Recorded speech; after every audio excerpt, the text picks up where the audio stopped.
I'm Belinda Wasser, also known as Rocket Girl, and today we're going to talk about how to get a handle on your email inbox.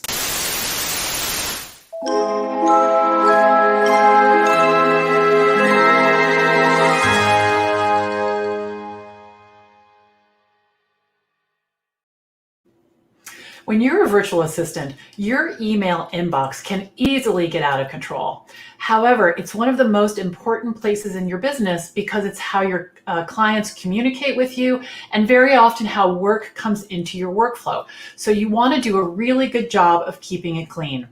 Today, I'm going to talk about a few tips for getting a handle on your email inbox and keeping it in good shape. So the first thing I want to talk about is archiving. Now, I know the tendency a lot of times is to delete the emails that we don't need. However, this is how I want you to think about your inbox. I want you to think about it as a place where you only keep actionable items that you either need to respond to or there's a work request inside. So what I do is I archive everything else so that my inbox is clean and I can navigate around and get to my client work. However, since I've archived it and not deleted it, I can go back at any time and see the emails that I've decided to put into the archive.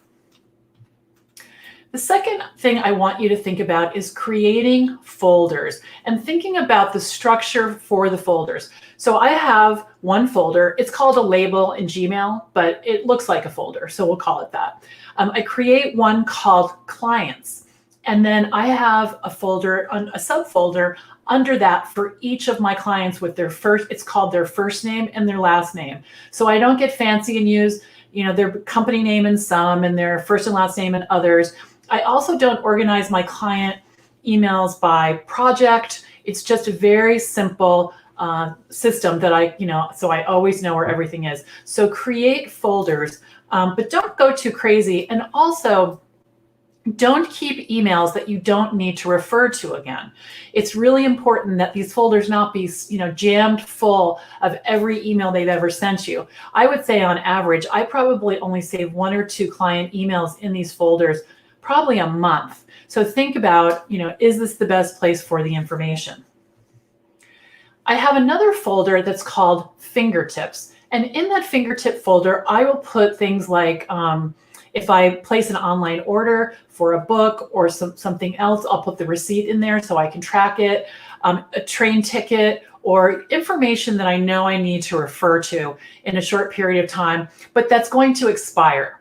So for example, if there was information from my daughter's school about moving in to her dorm, I put that in the fingertip folder because I need to keep it close at hand, but I don't need to keep it forever. So it doesn't need to go in a folder specifically for her.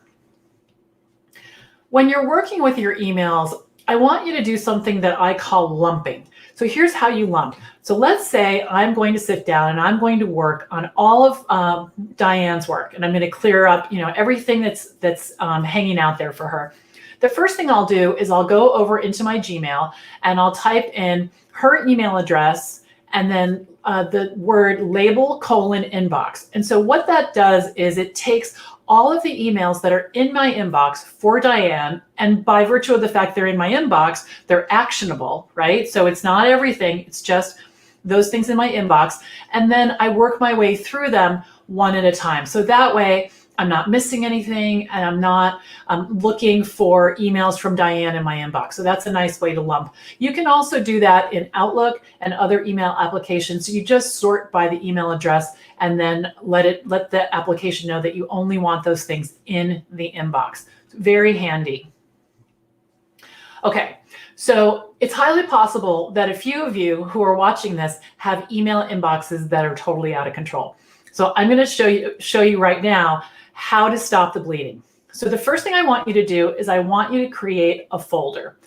Call the folder something that's meaningful to you. It could be as simple as emails before whatever the date is.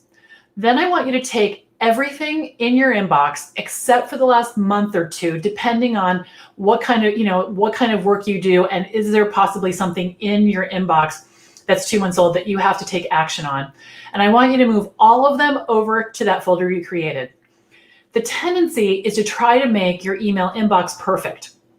because you're waiting for that moment when you're going to have probably a million hours, because it's going to take a long time to make it perfect. So what we're going to do is what I call stop the bleeding. So take all the old emails, put them in that folder. You still have them. They're still the same smeary mess you've been living with for years. But this way, we're getting a handle on your inbox, okay? So I want you to go through the emails that are in your inbox and take out everything that does not require your action or you to reply, and archive them in the archive folder that comes with whatever software you're using.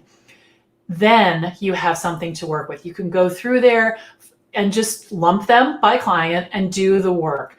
But you really want to try to stop the bleeding, and don't worry about that old folder, the folder that you're creating with the old emails, because at some point it will just kind of be unnecessary. And if there's something in there that you find and you keep referring to, or refer to even more than once, put it in the right folder so you'll be able to find it. So kind of a pro tip is, oh, I already mentioned that. I was thinking about the fingertips. But this is a pro tip too.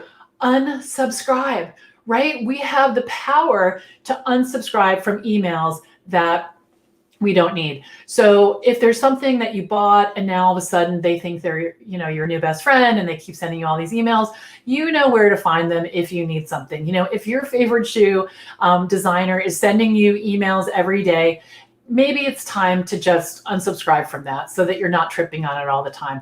So make your email inbox a wonderful, clean place for you to do your work and to be more efficient. So before we leave, I just want to invite you all to my free online classroom. It's called the Virtual Assistant Connection. We are over on Facebook, and you can find us by typing the Virtual Assistant Connection in the space in the search box at the top of Facebook, and then click the join button. We'd love to have you. The Facebook group has almost 9,000 members. It's a bustling, fabulous, friendly, supportive community where we all help each other, whether we're just starting out on our journey as a virtual assistant or we've been one for a long time like me. So come on over there and you'll see videos and all kinds of articles to help you with your journey. Until next time, I'm Belinda, signing off. Bye-bye.